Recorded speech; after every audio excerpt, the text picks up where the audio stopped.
Romagna Grand Prix. In third place, George Russell. In second place, Max Verstappen, and taking his third pole of this 2025 campaign, our pole sitter, Oscar Piastri. Many congratulations, Oscar. It's always thrilling to watch a pole lap around Imola. How good was this one from the cockpit? It was good. I was happy with it. I felt like in Q3 I really found my groove. It wasn't the easiest of days, really. FP3, I think everyone put the soft tyre on and started scratching their heads a bit, and then qualifying itself obviously had a lot of red flags, a lot of long delays, so it was hard to build into a rhythm. But I think by Q3, found my feet, and the last lap of Q3 was a good one. I thought it was going to come unraveled, or I thought it was going to unravel at the last corner with a few people trying to start their laps, but it was enough to get through there and still get pole. What were you thinking going into that second lap of Q3 after Max had been fastest after the first run?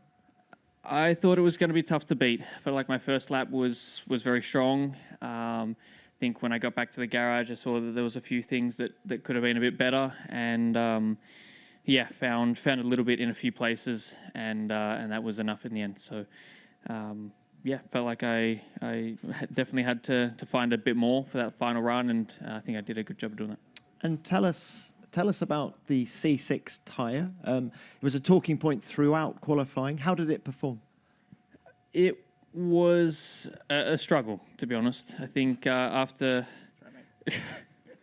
you and your banana. Don't get your banana too close to me. Your question was the C6 tyre. Tyres, yeah. I mean, we all put it on in FP3, and I don't think anyone really went any faster. My car certainly felt worse when I put that tyre on, but when you have 4 of them for qualifying, you don't have many options. So it was definitely a struggle. Had to be pretty careful through the lap to not destroy it straight away, and obviously, George obviously qualified on the medium at the end, which if I had a few more, I probably would have wanted a similar thing. What about tomorrow then? You're going for your 4th win in a row. Just how confident are you after taking the pole? I think as long as I can get a good start, then confident. It's a difficult track to overtake on. I think our pace has been strong. I think our long run pace yesterday looked very encouraging. I think as long as I can get a good start and have a good first lap, then that would be good. All right, best of luck with that. Very well done today. Max, let's come to you now. Great job by you as well. Oscar's just said your first lap of Q3 was a good one. It was going to be difficult to beat. What were you thinking at that point in the session? Not a lot. It was right. I think compared to yesterday, we improved a lot again. The car is a lot nicer to drive. The only problem I think that I had in qualifying was basically the faster I wanted to go, the more problems that I had with the tires just overheating. And that was just holding me back in Q3 already, run 1. And then when I tried to go faster, basically on the second run, sector 1 was great. And then I just ran out of tires. So, I just started understeering more. And I just tried to keep the lap together, really. But that's a bit of a shame, I think. Of course, we came in and I saw that George was on a medium, and honestly, I also felt better in FP3 on the medium. But simply, you don't really have the tires to qualify on it properly. And of course, for tomorrow, we want to make sure that we have the tires in a good window. But Phil Claren, Motorsport for all 3, please. Can you just explain from the cockpit just how much fun you had today on a circuit like this with the gravel and the walls quite close by, and especially with Imola looking set to disappear from F1 for the time being? How much are you going to miss a session like this, and is it important for F1 to keep going to this type of circuits? I said on Thursday, if we don't come back here, it is going to be a shame. Again, I think having 2 races in the same country in today's F1 maybe doesn't make the most sense, given how many countries want to hold a race. But, I agree we need to be careful. I mean, I'm just repeating what I said on Thursday, but we need to be careful not to lose all the historical tracks that have been here forever, because I think at least 75% of them are the favourites for the drivers. I think if you ask the drivers their top 3 favourites, it's probably a mix of Silverstone, Suzuka, Spa here, and probably Zandvoort. And here's probably going to disappear. Zandvoort is disappearing. Spa's on a rotation, so I think Monza's pretty safe, because I think we've got some other problems if Monza disappears. But we do need to be careful to keep all these tracks, because a qualifying session around Imola and tracks like Imola are definitely more exciting than some other tracks on the calendar, for example. But it's obviously a balance.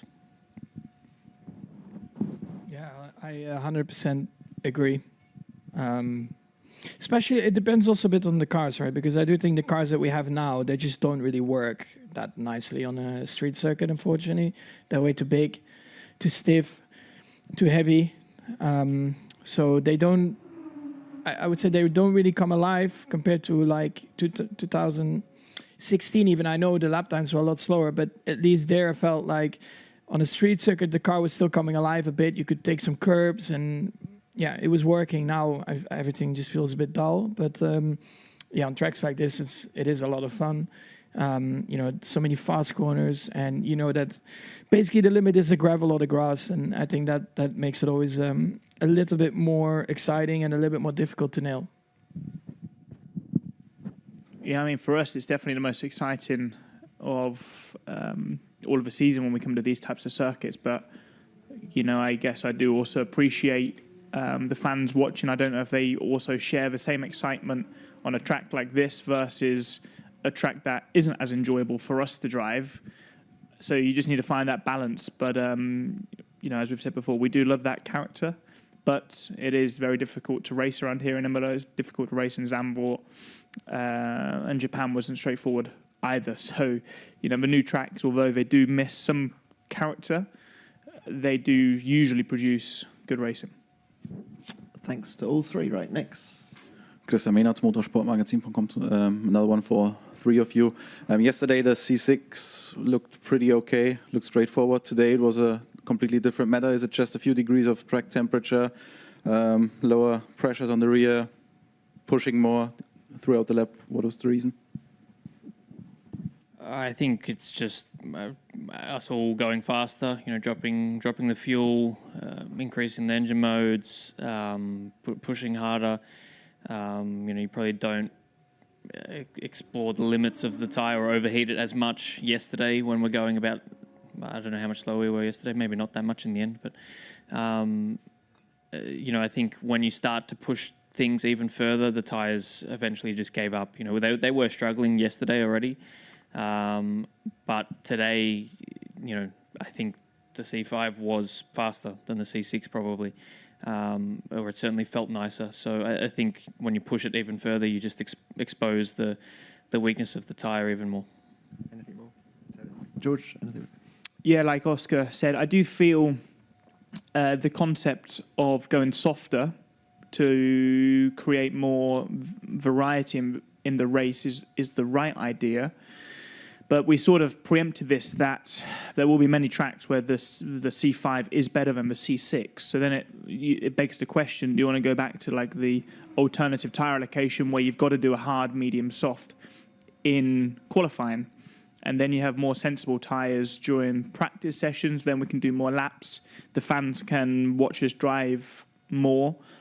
I feel that would be, a sensible midpoint, and sort of mandating the hard, medium, soft for the three sessions. Otherwise, based on today, next time we go to a relatively medium high-speed circuit with a C6, everyone will be qualifying on a C5, and it shouldn't be like that.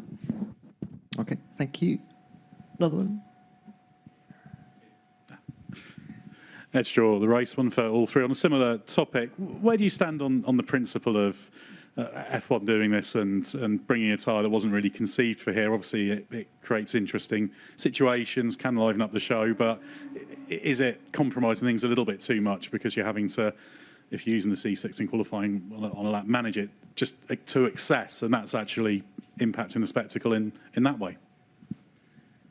I mean, let's see tomorrow. I think the softer tyres is more with Sunday in mind to try and add more pit stops.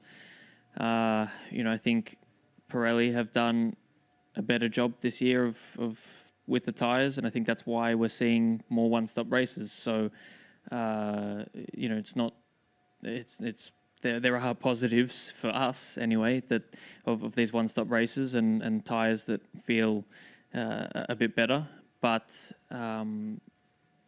we'll see after tomorrow. I think if tomorrow is still a one-stop race, then obviously probably need to go back to the drawing board a little bit more. But it's obviously not easy to make a tyre that performs well over one lap and then doesn't destroy itself in the race. So we'll see after tomorrow. I think that will be a better test of whether these soft compounds have worked or not.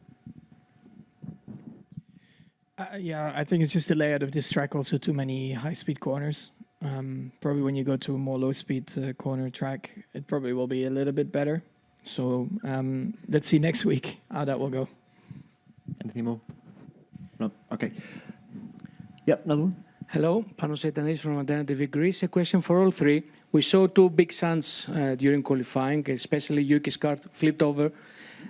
Most of you asked if he's okay and got the confirmation. I was wondering, does it end for you when you get the confirmation that he's okay?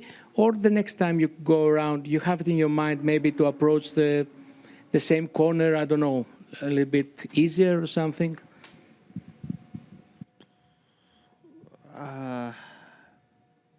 I mean, not really. Obviously, when there's a shunt that big, it's hard to not kind of look at it. But I think generally in racing and, I mean, a lot of things in life, when you start to second guess or doubt what you're doing, that's when things go wrong. And you need to commit, especially on a track like this. So, yeah, of course, you probably think about it a little bit, but by the time you get to the corner, you're back in, back in the groove of doing what you've done the rest of the weekend. Max, for you, it was your teammate who crashed. What were you thinking immediately afterwards? Well, first, of course, I asked if he's okay, and I heard, yeah, he's okay, but then I saw the replay. I'm like, Jesus, is he really okay? It was a big impact, a lot of damage as well. But yeah, most important is that Yuki's okay, but I'll probably see him, of course, in a bit. George?